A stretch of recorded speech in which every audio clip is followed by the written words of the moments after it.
Welcome back, everyone, to the North American Challengers League. We just finished up that first match between CLG Faith and Team Liquid First.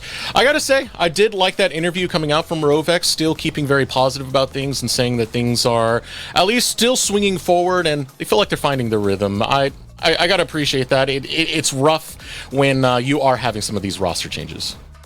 Momentum.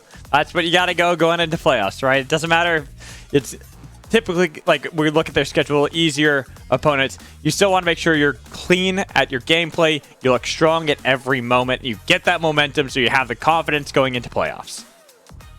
All right, but that was last game. We got to start talking about this game that is coming up right now, and that is going to be 100 Thieves Challengers versus Cincinnati Fear. Definitely a goodie in my eyes. And Cubby, I want to know why you see this as a banger matchup. I mean, so many reasons. First off, these two teams are tied in the standings. Second off, Fear, we talked a lot about how much more difficult their second part of the season would be. And it really feels like Fear has scaled up to that advantage. Their split against C9 was a great best of two. It was a huge thing for Fear. When we talked to Faisal after that match, he was like, man, that was like one of the best games I ever played. Like, whether it was win or loss, like the high that Fear was riding off of playing in that series was incredible. I want to see how far they can go if they can continue to really meet the test that they keep on being given, because Fear, they aren't just a provisional team in this league. They're a legitimate team to look out for. 4 reasons. I got 4 reasons off that one. Not bad. It's a good amount right there. I mean, Fear has impressed me through and through. You know, there were some expectations, as Cubby said, that they were going to be found out sometime in the middle of the season and start to fall off. But it's been the opposite, man. Never doubted them. Never doubted them. Everyone else, Cubby, Joshi, they're like, God, they're going to get found out. I'm like, no, there's a spark there. You're not seeing the spark, guys. Oh, and I mean, everyone's going to see the spark here moving forward, as we actually have photos for Fear this week. That's right. We got some of them in, as Fear looking sharp here on the Rift. And I got to say, the thing about this team for me is that there are teams in this league that actually believe that Fear are one of the top teams below C9. And because of this, Fear, they've been able to get better practice, better scrims throughout the season because they're playing good. And everyone that faces Fear, they say, these guys play as a team. This is a team through and through. They're a good team that we have in the league. They're going to be a tough out today for 100 Thieves. Well, and I've got to give a lot of respect over to the Dignitas Challengers crew.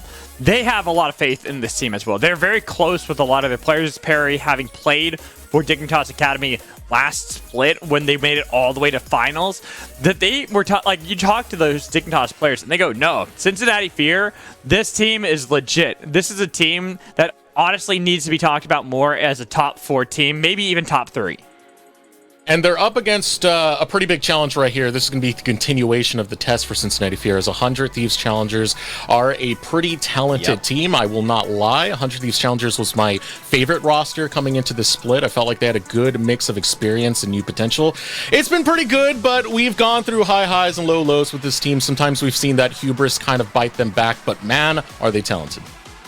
Yeah, I mean, you look at this team, and as you said, Desrex, this is a team that we had a lot of high expectations for. You have an LEC All-Pro ADC Unforgiven on your team.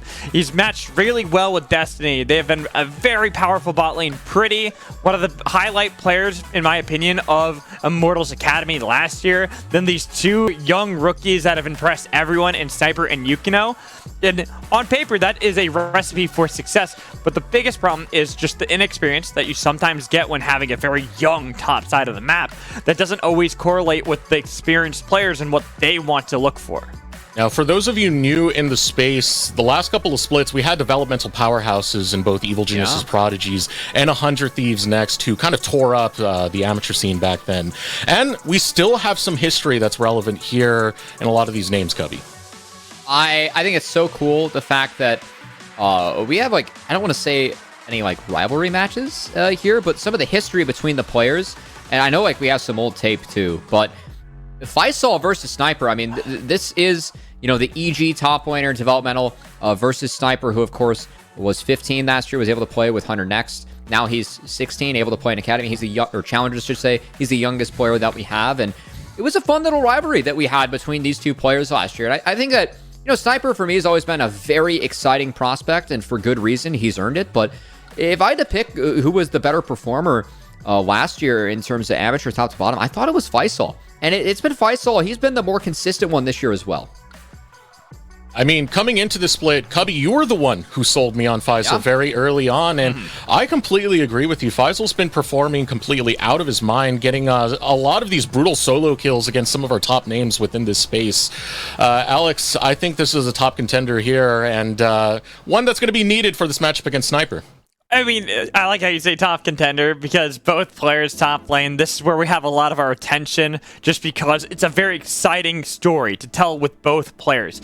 Young players, even if Sniper is the youngest, Faisal, very new to the scene, really made his splash last year as Cubby was kind of highlighting. This was the player that was the highlight of Evil Genius's Prodigies. Even though the team did struggle, it was always Faisal that we constantly looked at as being this player to always have to respect, and when they found wins, it was off the back of how he played. Yeah, Faisal's play has been pretty immaculate for this squad, and it's given Fear such a strong topside to really play from. I think it makes it exciting. We already alluded to Faisal versus Sniper earlier. That did happen last year, but getting a rematch of this, being able to bring this back and seeing how far into the career both of these players have, how much development they've had over these last couple of months coming into this season, it's going to be a lot of fun as we pull out some of the clips to highlight some of this play that we've had from Faisal, Cubby. And I think for me with Faisal, like, Faisal's not going to ever be a Fiora player. We saw Fiora against Monster. It did not go well. But for me, like, what really impresses me about Faisal as a player is that he's a top laner that can play weak side. And that is really difficult to do, especially when you're just coming into this level. Faisal does that really well. He team fights really well. He always knows his job in the game on the map. And for me, those are some of the reasons why I've always been a fan of Faisal. And again, coming to the season, I had no doubt in my mind that Faisal and Perry would be playing at a Challengers level. They've even exceeded my expectations, which has been really good to see. I was really hoping that you were just going to say Faisal Olaf, just because we look at how he plays on Olaf. It's kind of like how we hype up Moose Hater with Garen, right? Yeah. This guy is so good on Olaf. Like, sure, you can play weak side and has done so. Like, now we're seeing the shift of the meta kind of going towards that style that might step away a little bit from how Sniper likes to play. But I'll always just want to see Olaf from Faisal because it is a treat every time. You saw the highlight plays. There was a 2v1 Olaf play. There was a 2v1 and a 1v3 on top of that from Faisal's Olaf. He is spectacular at that champion, but Sniper is going to be his opponent. This is someone who was really hyped up last year, as Cubby had mentioned, onto 100 Thieves Next. Has incredible talent. It comes from a bloodline that is just incredible at esports, both with his brother Viper and Crimson. So, I mean... yeah, his twin at that one. So Sniper, I mean, this is young talent that's still developing. We've seen hubris here and there, but overall still a great player. I think for me with Sniper, I'm excited about his development because for me with Sniper, he does some crazy things in team fights. And that's not what you'd expect out of the youngest player in the league. Like, you would think that like a player hype like this, he's smashing lane, he's really mechanically gifted, which Sniper is. We've seen him take some risks in lane, which have paid off and sometimes have not paid off. For me, that's about playing at the next level. And Sniper's trying to figure that out. I think we have seen some highs and lows for Sniper. That's what I would expect out of someone that is a rookie, but still someone that has that mechanical ceiling that we know. He is so good on his champions. He has hit such a high ceiling on his core. I'm really surprised we haven't seen more of those champs this year, quite frankly. But it has been good to see him try and play the meta and try and adapt to what it's like to play competitive.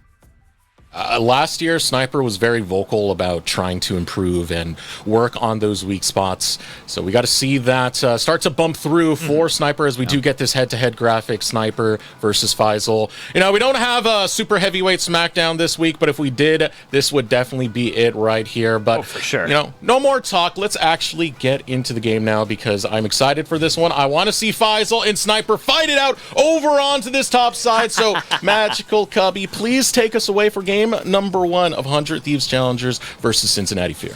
I understand your excitement, Eric. I'm very excited about this game as well. It is going to be a treat. 100 Thieves Challengers versus Cincinnati Fear. Also, make sure in Twitch chat, you're spamming either Fear or 100C, whichever team you think is going to take this victory, this dub, as we get into Champion Select. Seraphine, Senna. I'm expecting these two champions to hit the ban list many times. I mean, Seraphine is something you already had to take away from Fear off the bat, and I'm kind of curious now what happens actually with Sejuani, as that's a champion that a little bit higher prio, given the fact that Maokai plus Luis were nerfed. Olaf being taken away from Faisal, as you highlighted that magical. Respect. It's respect, but I also saw a little bit of a sigh there from you. You know. I know. I wanted to see it. That's all. It's the respect. I understand. It's like banning Seraphine away from Manui. Not only is Seraphine going to be very powerful in the meta currently, but also Manui already playing this one beforehand. Then there's that Sejuani that you were just highlighting, Cubby. That is also taken off the table, which this is just crazy to kind of see the evolution we have from just one patch to another, where a lot of these champions that were the dominating ones that we constantly saw on the ban list, I'm thinking Ashe, I'm thinking Caitlyn, I'm thinking Maokai, I'm thinking Elise.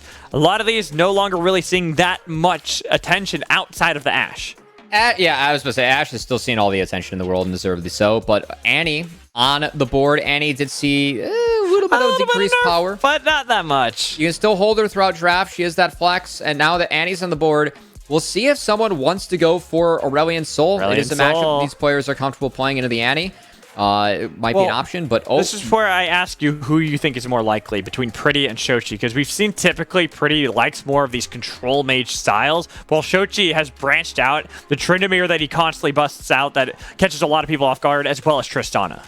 I mean, at this point, I'd say it's Shochi, because Annie, they're going to hold the Annie flex a little bit. I don't think they're going to take Asol here. That surprised me.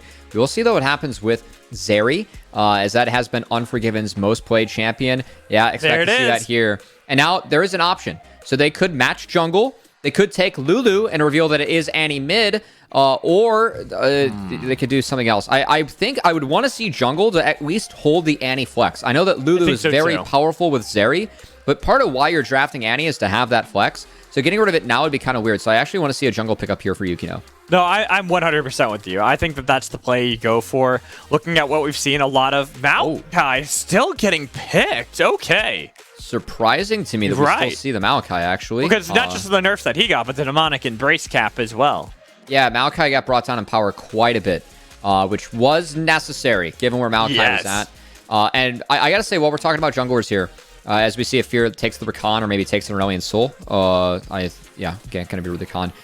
This is a matchup that Perry was really looking forward to. He specifically highlighted, not just because him and Yukino are actually friends, but also keep in mind that Perry was on Evo Genius's Prodigies in the spring of last year. Yukino was the jungler for them in summer. So Yukino did kind of, yoink his job there as Yukino was on the up and up. And I know that Perry, again, these guys are friends. They get along well. But I know that Perry, he specifically said in the interview, he was looking forward to taking on 100 Thieves and taking on his friend Yukino. I think he's got a little bit of something to prove in this match. I will say it's also hard not to be friends with both Perry and Yukino. They're just such bright kids that it's just they light up the room anytime you talk to them. So look at you, man, Magical. Hey, I'm gonna prop them up. They're fun players to interview. Like I always enjoy having content with them.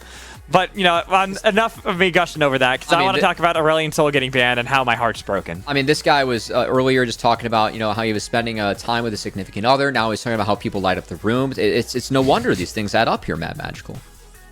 Wait, what?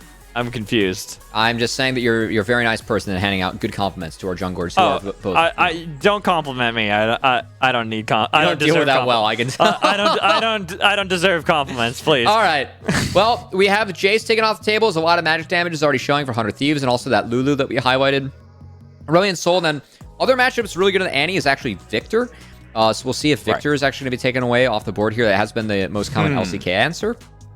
I think that's a good call. Oh, Silas is also a good call. Yeah, you have you already have Maokai ult to grab for Silas, and it is something that Shochi plays. And one of the big differences that we're looking at actually between these two teams is the mid lane, because mid lane for Pretty, he's been playing pretty much exclusively control mages out of the mid lane. His job is to that's his wheelhouse, right? It is his wheelhouse. His job is to be stable early, scale as we get into the split. We have an Orianna Mad Magical. This champ saw even more buffs somehow. Has kind of replaced the role of Azir. Sleeper OP, guys. It's not sleeper OP. People are just sleeping on it. It is a sleeper matchup. OP because people are sleeping on it. That's like where it correlates there. Come on.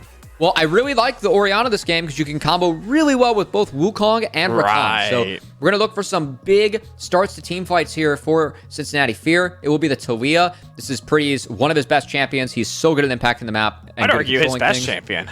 I mean, I think Orianna historically, but of late in Challengers, it has been his. Or at least the last year, I'd say, too. Because even last year, when we saw a lot of the successes that IMTA had, were when Pretty was on Talia. But I think he had multiple games that he put up 14-1 score lines. So this guy is really good on this champion. But I'm looking at how the drafts are at the moment for both sides. Ooh. And correct me if I'm wrong, but I'm kind of looking at 100 C as a team that wants to make plays happen around 8 to 9 minutes. They really want to group up and find those great plays. Well, Fear, this is an identity we've seen many times from them. It is all about how they group up as a unit, look for the late game team fights, all as one. Yeah.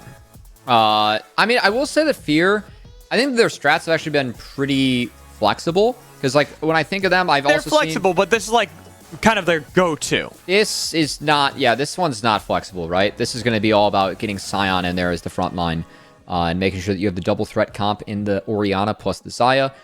Sniper will have pressure early as that Renekton, but that's tough going into the Sion as the game goes forward. So a lot of weight will be put on Unforgiven, who has been so good this split. He has been playing really well. His Zeri is to be feared in this league. I've heard players that go up against him in solo queue too. They're like, this guy's Zeri is just on another level. There's going to be a lot of weight on the shoulders to carry this game because, you know, Sion does go even and starts to win out really hard in that matchup. Orianna is going to be a pretty big threat to Zeri with the wombo combo that she can have with both the Wukong and the Rakan. So Unforgiven's going to have to be on his game if he wants to carry the weight of the damage this game. Especially to avoid all the CC lockdown that Cincinnati Fear provide with Wukong, Rakan, and Orianna on top of it all.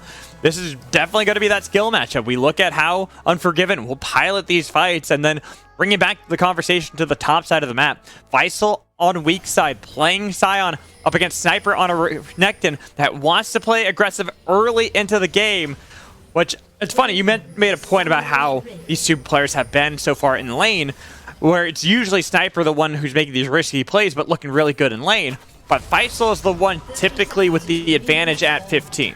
I mean, Faisal, like, if we look at Faisal as a player, with the stats we ran earlier, he's 4th in the league at gold diff of 15. He's 2nd in KDA.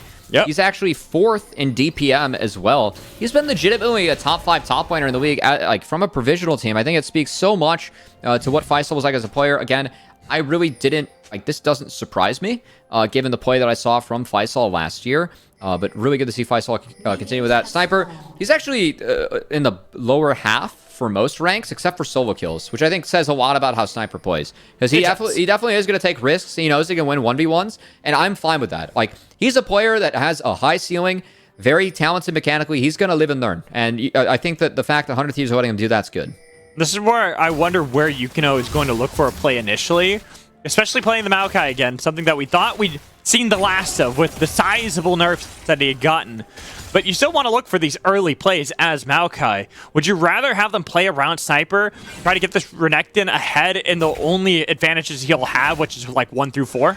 Nope, it's going to be point to Zeri. You're going to be top lane. Right. Yeah. I was just trying to put out, you know, I was fishing around, saying if maybe there's going to be a change of pace. Nah, not going to be the case. But we will see Perry do a top clear. So he's actually clearing to support Sion, which is quite curious.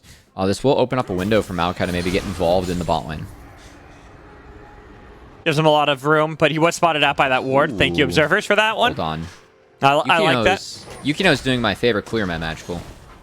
AoE camps into buffs. That's this is. Oh, it's Maokai. Yeah. I mean, it's all he got a bonus one with the wolves, but this is all about the ramping, right? So when you do the AoE camps first, they respawn on the map earlier. It's going to be all about Yukino if he's able to pick up these 3 camps on the respawn. And I think that with the map setup they have, given the priority that Talia should have, and also Zeri has early in this lane, should be a-okay for Yukino. So I like this start from 100 Thieves.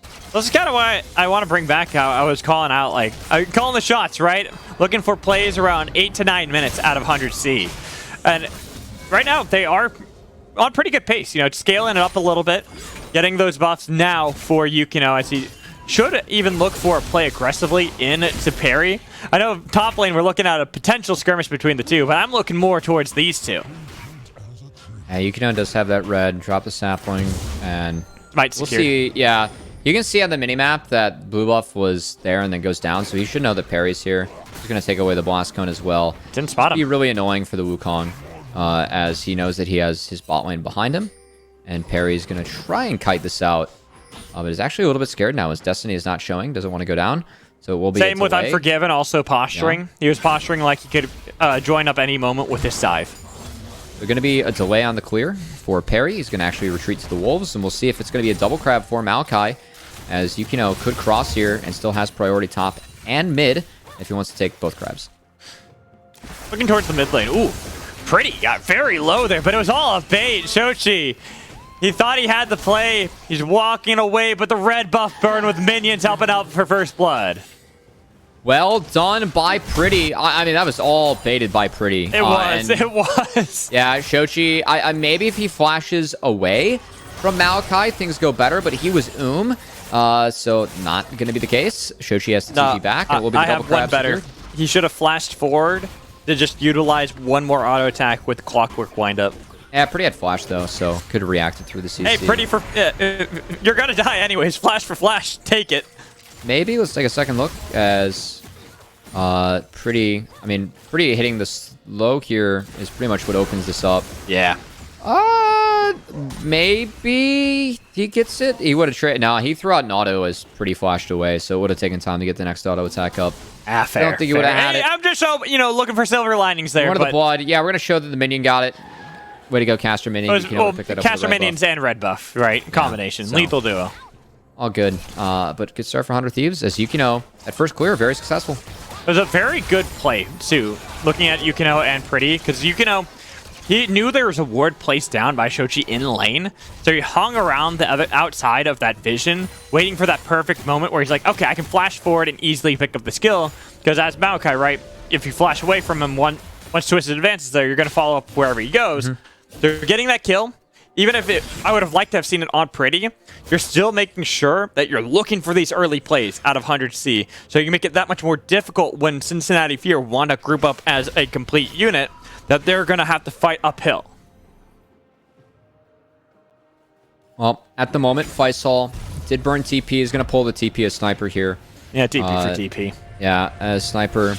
Not going to be going for the Bork build. It is really the only way to at least pray that you can get through Scion. There really is no getting through Scion. So Sniper's just going to go Gorge Drinker, try and prep for the fights. And level 6, again, is where we're going to start to see if Fear can really hit their stride. Opens up a lot of these big ultimates they're going to be looking for, especially looking at that Shockwave combining with a Cyclone. You got to make sure you layer it up onto the proper targets. Unforgiven, Pretty. Those are really the two that, if you can connect those onto them, the fight is yours easily. But Unforgiven on Terry, confidence that he exudes, like you talked about, how people fear him when they see him on that in solo queue. They fear him in comp too. It's just some of the praise. I'm just bringing it back to the solo queue point that you mentioned. Now, some of the praise that we've seen and very high at the moment, though. We do have Unforgiven coming off of a reset, so he's catching the wave. And Fear going to utilize that timer to actually start up the dragon. They should be able to get it, but Yukino trying to cut off Orianna. Making sure that Shochi can't join in. Oh, it was a little bit close. Spice to fight. Here comes the Weaver's Wall, but it pins in Yukino, so they get the grand entrance knock up even with the twisted advance. He'll fall. Shochi picking up the kill, but Dragon still on the docket. It reset momentarily. Smite is up for parry, so he should secure it. Fear winning out across the board. I love the play, though, from Fear as... Oh, hold on, we aren't done. You could go for the flash in, looking for it, getting the flash out of Destiny. He even used heal. That's grand entrance, making sure they get the grand entrance kill for Manui. Wow. Unforgiven, 1v2, continuing to fight back, but he's got to be careful. Parry in the vicinity. You're only level 5 Unforgiven as we turn our attention top lane. Sniper, do you look for this dive? I don't think you look for this dive. I mean, as we were talking about Fear in this pregame at Magical, one of the compliments that a lot of the teams in the league have been giving them is that they play as a team. And this call was so good from Fear, as it's a split fight. Look at 100 Thieves. They're approaching on 2 angles. So what happens? They attack the one. Great Shockwave gets Pretty out of the Weaver's Wall, able to connect on Yukino. And it's a full commit from Fear. So all 4 of their members turned on the 2. They split the fight. So 100 Thieves, that approach, that was greedy. They thought that they had caught out Shochi, as you were talking about how he got marked and was initially not able to join with the rest of the team. Yeah. But the decisiveness. And then this play. I love this conviction from Trevor, right? Holding onto the flash, just trying to bait out the flash heal of Destiny so there was no escape. Minui able to cleanse in time to get that last auto attack down. Now, off the back of that, we will have the Herald started up quickly. But 100. Oh, hello, Perry. Oh, we got it. Oh, no, he did not. It was Yukino. Yukino picked it up. That's going to be the flash in. A lot of damage with the Cyclone onto Yukino. He's dodging away. Nice Bramble Smash, but here's the grand entrance, making sure they can get the kill onto Yukino yet again. And that goes over to the Orianna, too, as Shochi has a blue buff. 2 kills now on the Ori. And Orianna, I mean, she's seen a lot of changes on this patch. I really think that, you know, we're going to see more Orianna because it's a control mage that has push. It's not nearly as safe as Azir in the mid lane when it comes to dealing with ganks, but it is a pick where the zone control that you bring from the ball, it's really big. And the fact that this picks up early... Okay, hold on. Trevor, he's like, I'm in top lane with Perry. We can look for this dive. Where's that dominance? Are you going to pop it? It's not on cooldown. You can't even use it. Oh, they get out of there too as the juggle... Not even close, baby. Not even close. That's what we say in the business. As now Faisal has to deal with Yukino. That's going to be the ult use as well, but he has a shield. You got to always fear that Sion is not that easy to cut through. He actually drew tower aggro because of the Sunfire. That's why Yukino thought he could have it, but he missed the first Q. I don't know if that was enough to actually take down the Sion, but either way, they get the sums out as it is all fear across the map. The only saving grace right now is the fact that look at where Minui's at. He's under his turret. Because Trevor was playing so heavily towards the top side. There's no way you play into a Zeri Annie lane by yourself. Yeah, and there's no cleanse too, so he knows that, you know, he could go down. So we have Minui playing very carefully. So again, we coming into this game, we said, hey, Unforgiven, he's got to carry a lot of the damage on the Zeri, and as we look at this game, he really is the only one that is ahead on the side of 100 Thieves. So all eyes going to be on Unforgiven to see what he can do. He's done some immaculate things in Challengers this split. See if that can continue. Especially in this matchup. Especially just on this champion. On this champion, but also just the impact this game, this series has on standings and seedings going into playoffs. You're up against the provisional team. The number one provisional team. You're tied with them in the standings, holding on to what? It's a two-way tie for 4th place. What if one team gets the 2-0? They single-handedly will take that spot away. Top lane, Sunfire completed for the Sion, so Sion's going to start winning the trades here against the Renekton. Orianna as well with levels, has the completed Sork shoes, going to be able to escape a little bit more easily. The ganks that could be set up around mid. That is one way the 100 Thieves could try and play their way back into the game. Yukino either looking for plays on Ori or also looking to just hover mid so that Talia can get freed up. It's something that we're going to have to look out for. But at the moment, Fear is such a good map right now, Mad Magical. Mid's winning, top's winning, and bot just gets to kind of hang out. Minui is fine going into some of the dive that 100 Thieves has. Very playable game for Fear. Well, and we look at this kind of idea with having Saya too for Minui. It's keep your ADC safe and enables Trevor to look for these plays elsewhere. But nice sidestep from Shochi there. That connects probably. The play happens afterwards, but Shochi, another player that, you know, we get, it's hard not to just highlight everyone on Cincinnati Fear, right? Every player is impressing. A lot of people went into the season expecting this to be one of the teams that would be towards the bottom of the barrel, but yet they are now easily, definitively, our top provisional team. It's pretty easy to sing the praises of a team that, you know, are just crushing the expectations that we had for them from the start of the split. A lot of it, though, not only it's how well have Fear played as a team, but also some of the macro that we're seeing out of this team. It's legit. We're seeing more of it now. Look at this. They're going to push out bot because Destiny showed mid and then use that to take dragon. So they're waiting a wave to make sure that they can take the dragon easily, as Unforgiven is catching something bot. 100 Thieves are going to respond by throwing that Herald to the top side. It's plates over to Sniper, but who cares? It's Renekton, right? 2 dragons on the side of Fear. That's much better. And as Faisal already has his Sunfire Aegis as well. He just fights against Sniper and it's like, you do no damage to me anymore. There's no threat of the Crocodile. He's been defanged. There's no longer any teeth in his mouth. 100 Thieves still gonna have to... Oh, hold on. We'll have a shield afterwards here from Faisal. I was about to say, he used a full combo, and it did next to nothing to Faisal. Yeah, that's just Sniper, you know, trying to stay in this lane. You should be able to catch this wave on turret A-OK, but you can see Perry actually coming as they know it's no more Dominus available. Sniper, the Spidey senses are... Uh-oh. Oh no, he needed to get out of there. He needed to listen to his instinct. He needed to bail on this dive. Wait a minute, where are you going, Faisal? It doesn't matter because I got the kill anyways. Was it clean? No. Did it work? Yes. All right, good job, Fear. More kills on the Renekton as Perry getting further ahead. Perry, he feels like his best champion is Wukong. He's been his best champion. This is a champion that they played a lot last year in their miracle run in the upper bracket of playoffs. I mean, I'm still partial to the Udyr, but the Wukong has been good for Perry, and he's been good at it again this game. Is the way he's impacting the map, like attacking top, and again, the way that Fear's been playing out the macro. I mean, this is a team that knows how to play out their lanes. It's not like they're using their lanes to hard win, but the timers that Fear hit, they're legit. Other teams have not been able to deal with them or break them. And Fear's just using it to take the map. This is where you got to give massive props to the infrastructure that Cincinnati Fear have built for themselves when it comes to the players, the staff as well. This is not something that we normally get to talk about with a lot of provisional teams, since a lot of provisional teams lack that infrastructure to really help build up these players. But Cincinnati Fear are one of those provisional teams that does have that, and we can see how much it helps them with building each one of their players up.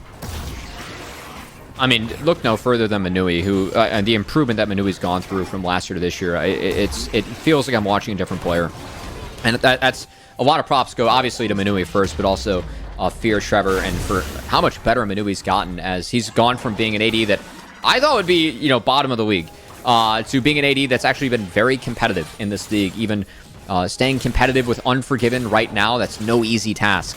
Cubby, trust me, I remember you all doubted Manui. I was one of the few. I was a believer from the beginning. Good for you. The tape told me the tape told me otherwise, but I'm always happy to eat my words. What tape? There's no tape. Ignore that. Listen to your heart, and you know it's true. This actually explains a lot. As I do appreciate the Star Wars quote, but we're gonna try and keep things a little bit more grounded here, as at the moment, Fear keeping 100 Thieves and grounded as really the only thing for the Thieves moving forward. Zeri, what can Zeri bring to the table in these fights? It's the only one that's ahead. Gonna have to dodge out in that big wombo combo from the Wukong, the Rakan, and the Orianna. We'll see if Unforgiven is up to the task, because it is a barrier for himself this game. So he's looking for those fights. He understands that if he gets hit by something without barrier, he's dead. He's just going to die instantly. He's never going to get that damage that he needs to, because, as you talked about, this game has boiled down to the simplicity of Unforgiven versus the world. We shall see. If Unforgiven... Oh, no. I understand what he was looking for. He thought Shochi would step up. It was a blind Tibbers attempt. You can lead with Q. But it was a blind. It was a blind. It was blind. You can't lead with Q if it's blind. Yeah, that's true. Unfortunately, the bear missing out on the hug, as Shochi, I guess just not that lovable. Or maybe Shochi just wasn't feeling like a hug. It could still be lovable and not feel like a hug. Yes, technically correct, but also, I mean, bear hugs are cool. You're just partial to bears. I'm not all that big on hugs all the time. Sometimes I'm not in the mood. Especially a bear, because if you actually think about a bear hug, that's you're gonna die. Mad Magical, you know what? This makes me feel better, because whenever we cross paths, it's usually a hug. So that should make you feel better. Yeah, I don't always feel partial to hugs. All right, hold on. Hold on, because Perry tagging Sniper, but only so much damage he's able to do. They're waiting for Faisal. It's all baiting it in so they can get their front line. As Rift Herald, the second one of the game, will be popped in mid lane. But Fear, no fear on the play. Instead, looking for their third dragon of the game. They understand that they can use this as a win condition. Well, you talked about Shochi. He is making sure nobody can enter the pit, and they understand that. 100C saying, yeah, there is no way. We all corral into this tight corridor, and we are all dead. Love how Shochi was playing that too, just dropping the ball in the river and saying, I dare you to walk through this, right? I dare ya, I dare ya. They do not take the dare, which I think was wise of them, but it does put them in the hole, as you mentioned, Mad Magical. That is now Soul Point secured for Cincinnati Fear, and they have Soul on the table. as Infernal Soul never going to feel bad if you are on the side of Fear. Soul's a soul. Yeah, and we shall see if 100 Thieves pull the trigger on any plays, as it really has been one Weaver's Wall from Pretty that was he was shockwaved out of. And besides that, we haven't seen much action from the Thieves. They've been kept down by Fear and their map play, and we are trying to see the Thieves group up and make plays around this Talia. But no dice so far. All right. Fool me once, shame on you. Fool me twice, you just go for the flash tibbers, Oh, they're right? nervous. They don't see Rakan, so they're going to go actually retreat. Rakan now they finds spotted out. one. I don't know if they found Annie. That is a big deal. Oh, no, I don't think so either. Look how he's positioning right now. Trevor should be able to join up with the rest of his team. Yukino had spotted him out, Wow. so they can't look for the play onto Unforgiven like they initially wanted. And look at the response for Fear, right? They bring Faisal mid when that bot wave where Faisal has to answer their Nectin was even. This is just really good macro play coming out of our professional team. They understand how to move around the map, manipulate the waves in their favor, and play around it. So, yeah, I mean, It's Faisal something you don't see from most challenger teams. No, no, you don't. Insanely. That's why this insanely team's good. They're damn good. Like, this is a team that, like, Fear, like, they had a really hard second round robin. They had to play Dignitas, they had to play C9. They really only played TL in the first round robin in terms of our top teams. And Fear's still, like, they're still tied for third, right, or fourth right now, heading into this match. I mean, it's ridiculous what this team's done. Well, and imagine if they pick up 2-0 here against 100 Thieves, and then Golden Gardens just drop one game to whoever their opponent is, they're tied for third. Yeah. And that's like at the end of the round robin, too. This is a team where people respect them across the league. It doesn't matter they're a provisional team. They're treated as a good team in the league, and they've earned that treatment with how they've been able to play the map, and also how well they play as a team. Hold on here, we're going to... Okay, Trevor. It's fine. They're not even going to commit onto him. Yukino knows he can get piggybacked into the rest of the team here. If he does It's take that very, first very advance. slippery, so it'd be difficult. But this is where I kind of want to bring the conversation over to 100 Thieves Challengers, because despite all these plays that have been working out really well for Fear, though I'm going to have to put that on pause, because right now it looks like Pretty is getting found out by Shochi, and he goes golden, but it's only delaying the inevitable, because that's going to be the ball killing spree for Shochi, as they got a huge engage on a Sniper, flashing away too to create more distance. Sniper dives back in, but even with that heal, there is no way the Croc survives. The solo laners go down, and guess what? It's the Orianna again. They picked the Talia into Ori, but it's Shochi who got ahead early, and he's the one that's running down Talia in the side lane as Fear. Look at how cleanly they played this game, Bad Magical. They're playing up against 100 Thieves, Unforgiven, and Fear. They haven't given them any chance to play on the map. I mean, every play that Fear's made, it has gone in their favor. 100 Thieves has not been able to answer anything. Yeah, and look at how Shochi's playing. He's playing knowing that a Rakan is on his way. It's like, I got Rakan on the way, so even if Pretty somehow can turn this around, I still have backup. I will be fine. That's why when Sniper joins in, there's just too many members. Well done by Shochi, who laid the trap at the first place to make sure that Talia had the flash, couldn't escape. Shochi taking full advantage of that Orianna as Seraph's is now completed. We are at 2-item spikes. Seri sitting on the BT second here, Mad Magical. That is a lot of lifesteal coming out of our Zeri. More chances to survive. More chances to carry the fight. What can Unforgiven do in this next fight? As he is going to be able to play so aggressively. That was a good pick, actually, on a parry right there. Sure, 45 seconds still left until the Dragon. He will reset in time.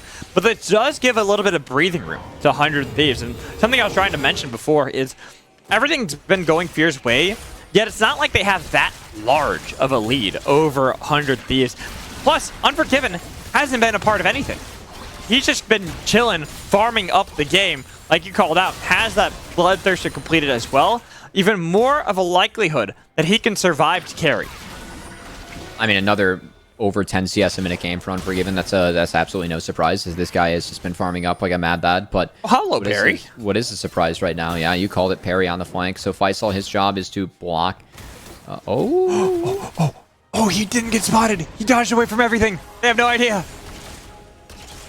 Hey, we'll have an idea, though, that this Dragon started, and Destiny is popping his now right they now. do. Okay, nice now it's down. Nice by Sniper to tag Perry, who can't even re-engage. But now they've got to deal with all this damage. They've got the killing spree out of Perry with the lightning crash. Unforgiven still over the wall. tepid got about nothing. entering That's in. gone. They've got no damage that they gone. can utilize. And like you said, it's gone. With the steal! Never mind, it's not gone just yet, because Unforgiven keeps this game a-rolling. Oh, I think Sniper goes down in the back half, but Unforgiven. You trade, man. You trade. Yeah, you take that every time. You're down a Baron. Unforgiven. The laser, it's the miracle. Who cares that teammates go down? 100 Thieves at least buy a little bit of time to survive on the map. Oh. Okay, Unforgiven. He gets out. Next time they fight a dragon, it's going to be an extra item on Zeri. Unforgiven with the big steal. I mean, 100 Thieves, that's like the first thing that's gone their way this game. That was not supposed to go their way at all. Simplicity. We boil this game down to its true essence. Unforgiven versus the world. It's a tough ask. Oh boy. Should be fine. Hiding it back, getting a lot of damage on a parry with the help of the turret as well. Again, this game is predicated on how well Unforgiven can fight these fights, how well he can space from all these tools that are built up by Cincinnati Fear to do one thing, and that is to kill the Zeri. I gotta say, heel cut picked up by Orianna. Feel like that is warranted. As when you're facing down a Bloodthirster plus a Mortal Shield Bow Zeri, it's like, yeah, you know, I don't really care what the numbers are on heel cut, but that's like the only way we lose the game. So we're just gonna make sure that we don't give them the only way that we lose the game for free. As Faisal, he hits the wave. Parry's there too. Wait a minute. This actually could be a huge fight for Fear. Cutting off Yukino again. Cannot engage, cannot disengage. The team has to fall back. It's not even like Fear's playing these fights mechanically perfect, right? The grand entrance was shorted there. It just doesn't matter. Like, their position on the map is so much better, and they're just... like, the way they're playing and rotating as a team, I mean, again, this is a team that is legit. We cannot say this enough. Like, this is a team that people actually fear in the league for a reason. Okay, you're using a lot on the Faisal. He gets the flash, but here's Pretty on the other side with Shove. Okay. More gold if they can get it over to Unforgiven is necessary, but he is just too beefy. Jack Show, man, what can they do? What was that heal from Jack Show? Oh my God, Scion. Wait, how much was the heal? He drained 4. Oh, okay. I mean, that's not all the health he drained there, but that said 1477. Okay, that's still a lot. That's too much. That I do not like seeing that number on my screen. That is not okay. Man, this just makes me think back to Tank Lilia that I innovated over the offseason. Good times, good times. I actually was on your Jack Show Lilia tech, by the way. I'm never on your tech. I was on that tech. It was good, wasn't it? It was just dumb because you couldn't die. You didn't do anything else. You just didn't die. But that's the same thing that Faisal just had right there. He just gets enough attention, nobody can kill him. He healed that insane heal you talked about. Has made it so not only did he survive, but he can stay on the map and continue to exert pressure for Cincinnati Fear as they get every objective possible outside of the base of 100 Thieves. Yeah, he be Sioning. And, I mean, Sion and Renekton is a matchup that I expect all of our Challengers players to be able to win. But Faisal, he's done a really nice job winning it against Sniper. He's up 3 levels in this matchup, and he just did pop that ult. He's going to connect in the bot lane as Sniper actually has to run. Meanwhile, that's the Pretty, the shockwave, that combo, he's dead. There's not much you can do to stop it. Yeah, he had flash. He's going to save it for the dragon fight. I don't even think he had a chance to flash. No, do not flash that. You save that flash for the dragon fight, whether or not you have a chance. So, dragons, where it's going to all come down to again. Electric Boogaloo, V2. For Fear. Though Baron is going to be up, so this does give the advantage over the Fear around this objective. As they're already set up around it, and there's a minute left until Dragon, so they have plenty of time. Maybe you should have tried to flash that combo then. I don't know. That's it's dead, Jim. There's not much you can do there, and I think even with the flash, Pretty still dies. It's really hard to get away from that. But Cincinnati Fear again with the heads-up play, they find the call. They utilize what they drafted, the Swambo combo of Orianna Wukong. Well, let's see if 100 Thieves can not only utilize what they drafted, but also what they've been playing towards, and that is the Unforgiven CS record, as he's at 335 and did manage to complete that IE before the third item. Fight. So, Unforgiven is the one champion of this game that's really on par with everyone else. Just say it with me. Unforgiven versus the world. This game is built for 100 Thieves. If they're going to win, It is off Unforgiven. He has gotten the steal on the Dragon to slow down the game enough, and now they're just going, looking for the play, but Unforgiven still is fine. Untouched, getting damage that they needed to, but look at the flash away from Trevor. That's the lightning crash from Unforgiven. He's got to be careful. He's now out of position. He gets wombo comboed over the wall, followed up by Perry. He can't kite it out. They've killed the beast. So Cincinnati Fear kill the Dragon on top of it. That's all they gotta do. They just gotta take down Unforgiven. That Dragon should be theirs, but it seems like Fear, they want more. They're looking for the base as they've yet to crack an inhibitor turret, but Fear, again, they continue to check the boxes as Perry trading himself out for the marksman. Again, gives me flashbacks to that series against C9 where he was trading out himself for the Kaisa consistently. He managed to find the Zeri, take down Unforgiven. That's massive in this game. It's the only thing that can really make us that 100 Thieves comes back. Love that focus from Perry and Fear as they take Soul. And now they're going to start taking the base. Soul's on their side. Sniper nearly dying. 1v2. Shoji. His damage. 17 stacks on Magi's. Yeah, you gotta Zanya's the shockwave, not the after. Oriana's cooldowns are damn short. Shochi's actually gonna go pick up 17 stacks on Magi's, man. What are we picking up? Can we buy anything else here, Shochi? Nope, just basically TPing for the health bar and the mana as we have the wave cut off. Doesn't stop that cannon minion, empowered by the Baron. All of that you're waiting for as Fear. They're playing this slowly and methodically, and there's the choo-choo train to escort, get a lot of damage onto the tower. Yukino tries to stop it, but look at how fast he melts this tree, burned to tinders, as the base will fall as well. Cincinnati Fear, they ain't no posers. This team ain't a bunch of frauds. They are the legit beasts here in the Challengers League. Even got Unforgiven one more time before the game ends, and Fear, they just won 18-1, blitzing down 100 Thieves Challengers, right? This the team is tied a with team. them. Yeah, they're now ahead of them in the standings. They're tied with Golden Guardians.